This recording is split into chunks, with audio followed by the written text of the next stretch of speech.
High guys, welcome to Misha's world. আজ তোমাদের সাথে শেয়ার করব শীতের সবজি শিম দিয়ে তেলাপিয়া মাছের পাতলা ঝোল। প্রতিবারের ন্যায় মা এবারও এই রেসিপিটি করলো, তাই ভাবলাম তোমাদের সাথে রেসিপিটি শেয়ার করে নিই। এর জন্য প্রথমেই কড়াইয়ে তেল গরম করে শীতের সবজি শিম এবং আলুগুলিকে আমরা ভেজে তুলে রাখবো। তারপর তেলাপিয়া মাছগুলিকেও আমরা ভেজে তুলে রাখবো। তারপর সেই একই তেলে কালো জিরে ফোড়ন দিয়ে জিরে বাটা, লঙ্কা বাটা, নুন এবং হলুদ দিয়ে একটি মিশ্রণ তৈরি করে রেখেছিলাম, সেটি তেলের মধ্যে দিয়ে দেব। ভালোভাবে সেই মশলাটিকে কষিয়ে নেব। মশলাটি ভালোভাবে কষে আসলে তার মধ্যে আমরা পরিমাণ মতো জল দিয়ে দেব এবং ঝোলটিকে ভালোভাবে ফুটতে দেব। ঝোলটি ভালোভাবে ফুটে আসলে আগে ভেজে রাখা আলু এবং শিমগুলিকে তার মধ্যে দিয়ে দেব।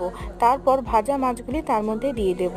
শেষে নামানোর আগে আমরা ধনেপাতা ছিটিয়ে দেব। তাহলেই তৈরি হয়ে যাবে শীতের সবজি শিম দিয়ে তেলাপিয়া মাছের পাতলা ঝোল। কেমন লাগলো রেসিপিটি অবশ্যই জানিও, আর ভালো লাগলে আমার চ্যানেলটিকে সাবস্ক্রাইব করো।